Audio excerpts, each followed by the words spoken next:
Assalomu alaykum. Hurmatli kanalimiz obunachilari va aziz tomoshabinlar. Bugungi videomiz har biringiz uchun, ayniqsa hurmatli nafaqaxo'rlarimiz va nafaqa yoshiga yaqinlashayotgan fuqarolarimiz uchun g'oyat muhim, shuningdek juda dolzarb ma'lumotlarga boy bo'ladi. Mavzu juda jiddiy, ya'ni pensionerlar vini yanga, irmaydan hammasi yangi chiqa degan shior ostida taqdim etilayotgan muhim o'zgarishlar haqida so'z boradi. Bu o'zgarishlar sizning nafaqangizga, ijtimoiy himoyangizga bevosita ta'sir qilishi mumkin. Shuning uchun diqqat bilan eshitishingizni, hech bir tafsilotni o'tkazib yubormaslikni tavsiya qilaman. Hozirgi lahzada kanalimizga obuna bo'lishni va ushbu videoga like tugmasini bosishni unutmang. Bu bizni kelgusida ham siz uchun foydali va kerakli ma'lumotlarni taqdim etishga undaydi. Demak, boshladik. Keling, avvalgi holat qanday bo'lgani va bir maydan boshlab nimalar o'zgargani haqida gaplashaylik. O'tmishda nafaqa tizimi bir necha yillar davomida ishlatilib kelinayotgan nisbatan sodda, ammo ba'zi hollarda adolatsiz deb topilishi mumkin bo'lgan qoidalarga asoslangan edi. Nafaqalarni hisoblash asosan ish stajiga va oxirgi 5 yil ichidagi eng yuqori daromadlarga bog'liq bo'lib, ko'pincha ish haqi konvertda berilgan yoki norasmiy sektorlarda ishlagan fuqarolar uchun aniq belgilangan tizim yetishmas edi. Ba'zi hollarda fuqarolar nafaqa miqdorining kamligi sababli norozilik bildirishgan. Chunki ularning mehnati va hissasi to'liq inobatga olinmagan deb hisoblashgan. Nafaqa miqdorini qayta hisoblash mexanizmlari murakkab bo'lib, odatda faqat umumiy indeksatsiya doirasida amalga oshirilardi. Bu esa har bir fuqaroning shaxsiy mehnatiga mutanosib ravishda nafaqa oshishini kafolatlamas edi. Masalan, uzoq yillar davomida turli sabablarga ko'ra rasmiy ish stajiga ega bo'lmagan, lekin haqiqatda mehnat faoliyati bilan shug'ullangan kishilar nafaqa tayinlashda jiddiy qiyinchiliklarga duch kelishardi. Ularning mehnat stajini tasdiqlovchi hujjatlar yetishmasligi sababli nafaqa olish huquqi kechiktirilishi yoki umuman rad etilishi holatlari ham kuzatilgan. Endi esa urmaydan boshlab joriy etilgan yangi tizim haqida. Bu yangilik asosan nafaqa hisoblash jarayonini tubdan takomillashtirishga qaratilgan bo'lib, nafaqa ta'minotining adolatli va shaffof bo'lishini ta'minlashni maqsad qilgan. Asosiy o'zgarishlardan biri shuki, nafaqa miqdorini hisoblashda nafaqat ish staji va rasmiy ish haqi, balki fuqaroning umuman mehnat faoliyati davomida to'lagan ijtimoiy sug'urta badallari miqdori ham asosiy omil sifatida ko'riladi. Ya'ni, qancha ko'p badal to'lagan bo'lsangiz, nafaqangiz shuncha yuqori bo'lishiga endi real asoslar yaratilmoqda. Bu shu bilan birga norasmiy sektorlarda ishlagan fuqarolarni ham o'z mehnatini rasmiylashtirishga va ijtimoiy sug'urta badallari to'lashga undaydi. Chunki bu ularning kelajakdagi nafaqalariga bevosita ijobiy ta'sir ko'rsatadi. Bundan tashqari, nafaqalarni qayta hisoblash mexanizmi ham soddalashtirildi va endi avtomatik tarzda yilga bir necha marotaba amalga oshirilishi ko'zda tutilmoqda.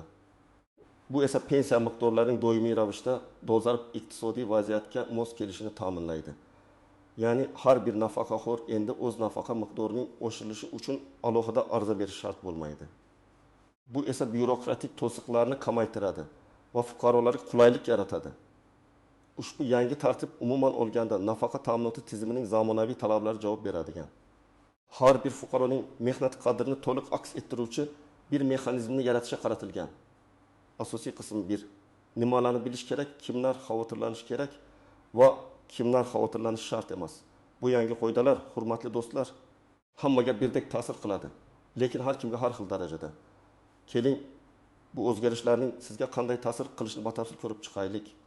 Eng avvalo siz shuni bilishingiz kerakki, ushbu yangi tizimning asosiy maqsadi adolatni ta'minlashdir. Ya'ni kim qancha mehnat qilgan bo'lsa, qancha ijtimoiy sug'urta badali to'lagan bo'lsa, uning nafaqasi shuncha munosib bo'lishini ta'minlashga qaratilgan. Kimlar xavotirlanishi kerak? Birinchidan, agar sizning mehnat stajingiz rasman to'liq rasmiylashtirilmagan bo'lsa, ya'ni siz uzoq yillar davomida norasmiy sektorda ishlagan bo'lsangiz, lekin ijtimoiy sug'urta badallarini doimiy ravishda to'lagan bo'lsangiz, siz ushbu o'zgarishlardan biroz xavotirlanishingiz mumkin. Chunki endi nafaqa miqdorini hisoblashda to'langan badallar hal qiluvchi rol o'ynaydi. Oldingi tizimda sizning rasmiy ish stajingiz tasdiqlangan holda nafaqa tayinlanishi mumkin edi. Endi esa bu jarayonda aynan to'langan sug'urta badallari miqdoriga katta e'tibor beriladi. Masalan, Farhod akamizni olaylik. U 1 yil davomida dehqonchilik bilan shug'ullangan.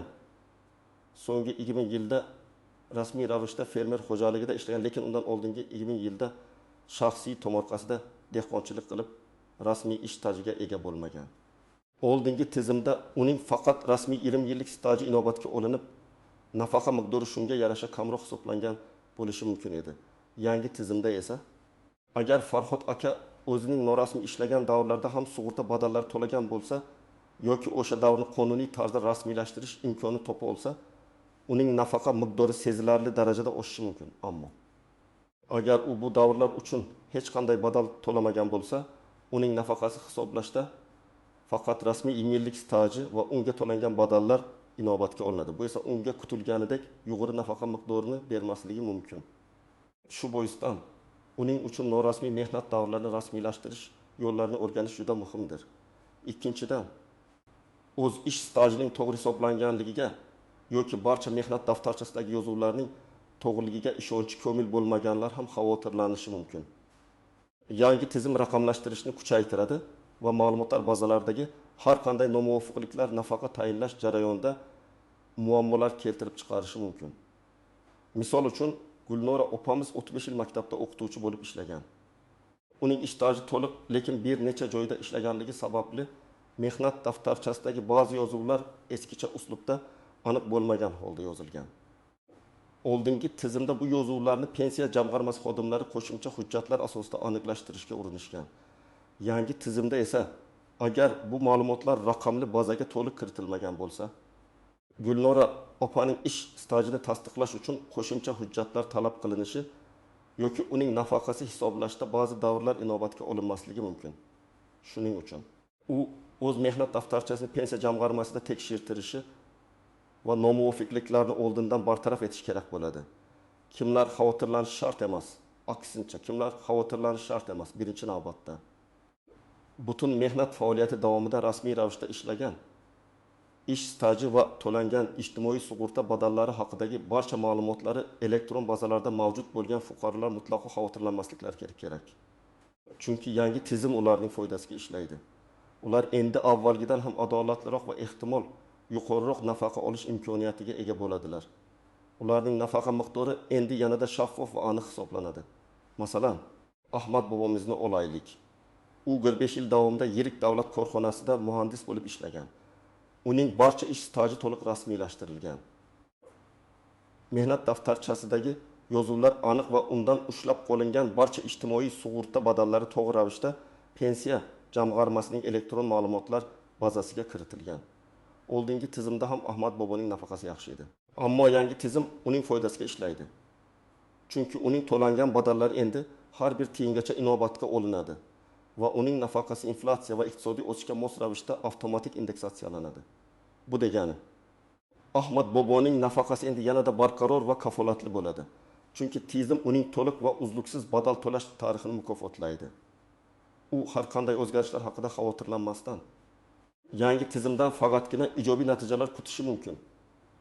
Ikkinchidan, ijtimoiy himoyaga muhtoj bo'lgan va davlat tomonidan belgilangan minimal nafaqa miqdorini oluvchilar ham xavotirlanmasliklari kerak. Bu toifadagi fuqarolarning nafaqa miqdori pasaytirilmaydi, aksincha ijtimoiy himoya mexanizmlari yanada kuchaytiriladi. Davlat o'zining ijtimoiy majburiyatlaridan voz kechmaydi va hech bir fuqaro eng zarur minimal tirikchilik darajasidan past nafaqa bilan qoldirilmaydi.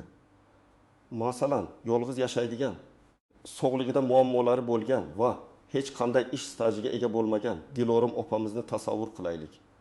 Uning holatida davlat unga minimal nafaqa tayinlagan edi.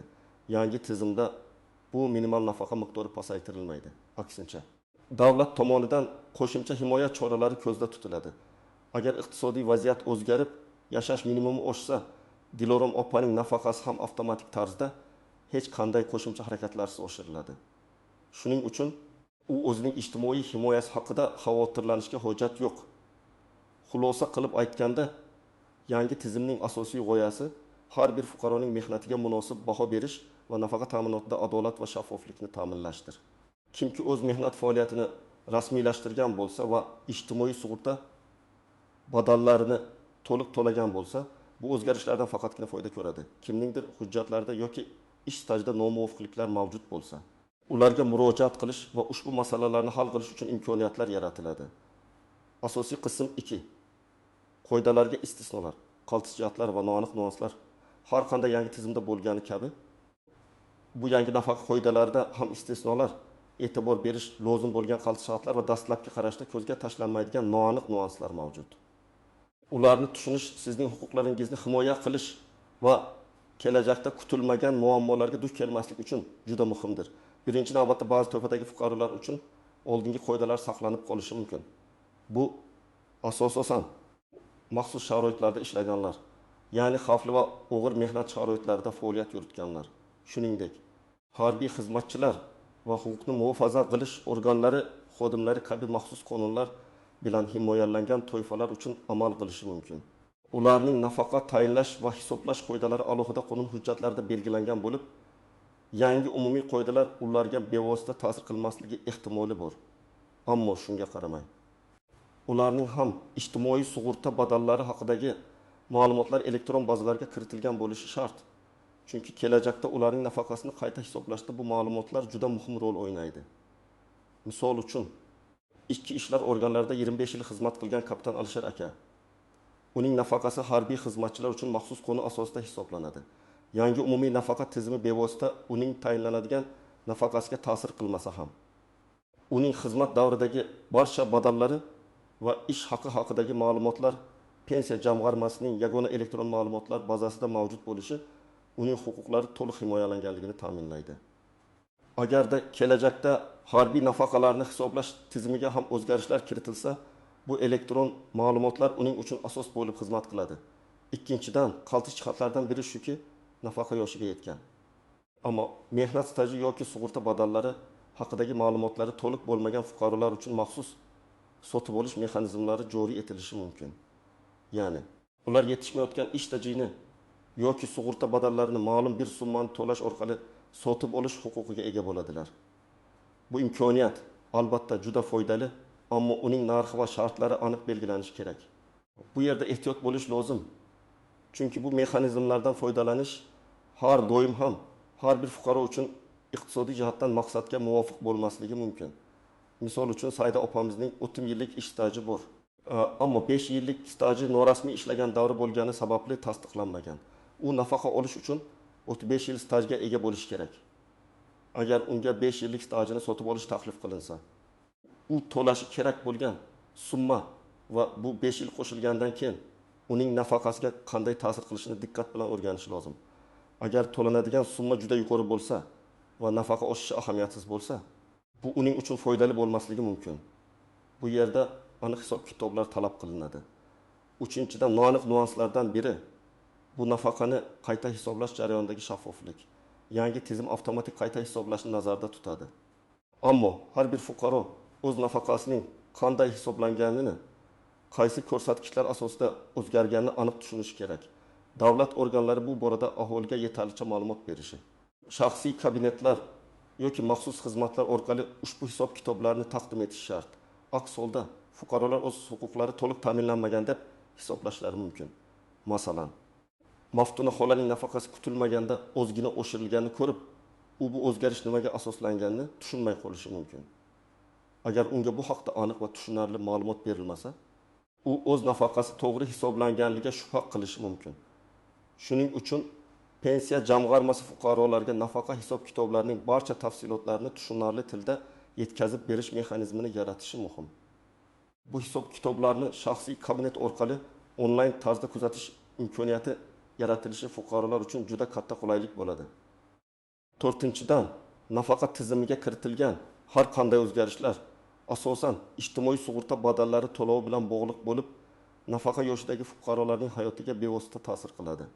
Ba'zi fuqarolar, masalan, o'z tadbirkorlik faoliyatini yurituvchilar alohida tartibda ijtimoiy sug'urta badallarini to'lashlari kerak bo'ladi. Ularning nafaqasi hisoblashda oldingi tizimdan farqli o'laroq faqat deklaratsiyada ko'rsatilgan daromad emas, balki to'langan sug'urta badallari ham muhim rol o'ynaydi. Bu ularni o'z badallarini doimiy ravishda va to'liq to'lashga undaydi. Misol uchun do'koni bor Bobur akamizni olaylik. U yakka tartibdagi tadbirkor sifatida faoliyat yuritadi. Oldingi tizimda uning nafaqasi hisoblashda ko'pincha deklaratsiya qilingan daromadga asoslanilardi. yangi tizimda esa uning nafaqa miqdori bevosita uning har oy pensiya jamg'armasiga to'lagan sug'urta badallari miqdoriga bog'liq bo'ladi. Agar Bobur aka badallarni to'liq va uzluksiz to'lasa, uning kelajakdagi nafaqasi yuqori bo'ladi. Aks holda nafaqa miqdori kutilgandan kamroq bo'lishi mumkin. Shuning uchun Bobur aka va unga o'xshagan tadbirkorlar o'z badallarini muntazam to'lab borishlari zarur. Amaliy maslahatlar tomoshabin nima qilishi kerak? Hurmatli do'stlar, ushbu yangi o'zgarishlar davrida sizning faol ishtirokingiz va axborotga ega bo'lishingiz juda muhim. Shuning uchun sizga bir nechta amaliy maslahatlar bermoqchiman. Ular sizga o'z huquqlaringizni himoya qilish va yangi tizimdan to'liq foydalanish imkonini beradi. Birinchi qadam ma'lumotlaringizni tekshirish.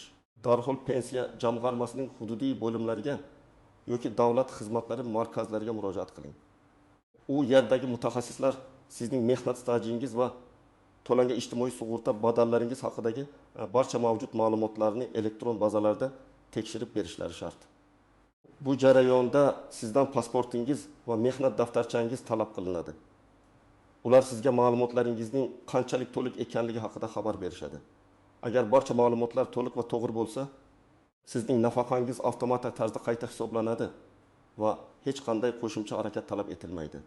Masalan, agar siz yaqin orada nafaqa yoshiga yetayotgan bo'lsangiz, bir necha oy oldin murojaat qiling va barcha ma'lumotlaringizni tekshirtiring. Bu sizning nafaqangizni o'z vaqtida va to'g'ri tayinlanishini ta'minlaydi. Ikkinchi muhim qadam hujjatlardagi nomuvofiqliklarni bartaraf etish. Agar tekshirish jarayonida sizning ish stajingizda, mehnat daftarchangizdagi yozuvlarda yoki to'langan badallar haqidagi ma'lumotlarda biron bir nomuvofiqlik, kamchilik yoki xato aniqlansa, darhol ularni bartaraf etish choralarini ko'ring. Bu jarayon bir necha bosqichdan iborat bo'lishi mumkin. Birinchidan, agar xato oldingi ish joyingizga bog'liq bo'lsa, o'sha korxona yoki tashkilotga murojaat qilib, to'g'rilashni so'rang. Agar korxona tugatilgan bo'lsa, arxivga murojaat qilishingiz kerak bo'lishi mumkin. Ikkinchidan, agar bu ma'lumotlar sud tartibida tasdiqlanishi kerak bo'lsa, yuridik yordam oling va sudga ariza bering. Ushbu bosqichda sizga ish stajini tasdiqlovchi qo'shimcha hujjatlar, ish haqi ma'lumotnomalari, buyruqlar nusxalari, guvohlik ko'rsatmalari kerak bo'lishi mumkin. Pensiya jamg'armasi mutaxassislari sizga qaysi hujjatlar kerakligi haqida aniq ko'rsatma berishadi. Misol uchun, Farhod akamizning norasmiy ishlagan 20 yillik stajini rasmiylashtirish uchun shu davrda ishlagan joylardan ma'lumotnomalar olishi. Agar bu imkonsiz bo'lsa, guvohlar yordamida sud orqali tasdiqlash yo'llarini o'rganish kerak. Uchinchidan, ushbu hujjatlarni yig'ishingiz zarur. Sizning pasportingiz, mehnat daftarchangiz, diplom, harbiy bilet, nikoh guvohnomasi, agar familiyangiz o'zgargan bo'lsa, shuningdek, ish haqingiz to'g'risidagi ma'lumotnomalar. Agar pensiya jamg'armasida elektron ma'lumotlar mavjud bo'lmasa, kabi hujjatlar doimo tayyor tursin. Ushbu hujjatlar to'plami sizning mehnat faoliyatingiz va shaxsiy ma'lumotlaringizni to'liq tasdiqlash uchun asos bo'ladi. Hamma hujjatlarni nusxalashni unutmang va asliyatlarni hech kimga bermang. Faqatgina tekshirish uchun ko'rsating. To'rtinchidan, agarda siz nafaqa olish huquqiga ega bo'lsangiz, lekin yetarlicha staj yoki badallar to'lamagan bo'lsangiz, yuqorida aytib o'tganimdek, pensiya jamg'armasi bilan maslahatlashing. Ularda sizning holatingizni ko'rib chiqish va yetishmayotgan stajni yoki badallarni sotib olish imkoniyatlari haqida ma'lumot berishlari kerak. Bu vaqtda to'liq ma'lumotni oling. To'lov shartlarini va uning kelajakdagi nafaqangizga qanday ta'sir qilishini diqqat bilan o'rganing. Shundan keyingina qaror qabul qiling. 5-dan, raqamli xizmatlardan foydalanishni o'rganing. Hozirgi kunda davlat xizmatlari markazlari va pensiya jamg'armasining veb-saytlari orqali ko'plab xizmatlarni onlayn olish mumkin. Masalan, siz shaxsiy kabinetingiz orqali o'zingizning ish stajingiz, to'langan badallar va tayinlangan nafaqa miqdori haqidagi ma'lumotlarni tekshirishingiz mumkin. Bu sizga vaqtni tejashga va ma'lumotlarni doimiy nazorat qilishga yordam beradi. Agar sizda kompyuter yoki smartfon bilan ishlashda qiyinchiliklar tug'ilsa, yoshroq oila a'zolaringizdan yoki qo'shnilaringizdan yordam so'rashdan tortinmang. Ular sizga albatta yordam berishadi. 6-dan, har qanday shubhali vaziyatda huquqiy maslahat oling. Agar sizga nafaqa hisoblash yoki tayinlash bilan bog'liq har qanday masala tushunarsiz bo'lsa yoki siz pensiya jamg'armasi qaroridan norozi bo'lsangiz, malakali yuristga murojaat qiling. Huquqiy maslahat sizning huquqlaringizni himoya qilishda juda muhimdir. Ba'zida kichik bir tavsiya katta muammolarni bartaraf etishga yordam beradi. Xulosa va yakuniy chaqiriq. Aziz do'stlar, bugungi videomizda biz Irmaydan kuchga kirgan nafaqa tizimidagi tub o'zgarishlarni batafsil muhokama qildik. Endi nafaqa hisoblashda adolat va shaffoflik ustuvor bo'lib, har bir fuqaroning ijtimoiy sug'urta badallariga ko'proq e'tibor beriladi. Kimki o'z mehnatini rasmiylashtirgan bo'lsa, doimiy badal to'lagan bo'lsa, bu o'zgarishlardan faqatgina foyda ko'radi. Qolganlar esa o'z ma'lumotlarini tekshirishlari va nomuvofiqliklarni bartaraf etishlari shart. Esingizda tuting, bu o'zgarishlar sizning kelajakdagi farovonligingiz uchun qilingan. Shuning uchun befarq bo'lmang, faol bo'ling va o'z huquqlaringizni biling. Bu ma'lumotlar siz uchun qanchalik foydali bo'lganligi haqida o'z fikrlaringizni izohlarda yozib qoldiring. Balki sizda ushbu mavzu bo'yicha qo'shimcha savollar yoki o'z shaxsiy tajribangiz bo'lishi mumkin. Sizning har bir izohingiz biz uchun qimmatlidir. Ushbu videoga like bosishni va kanalimizga obuna bo'lishni unutmang. Bu bizni kelajakda ham siz uchun shunday muhim va dolzarb mavzularda videolarni tayyorlashga ruhlantiradi. Keyingi videolarda ko'rishguncha o'zingizni ehtiyot qiling.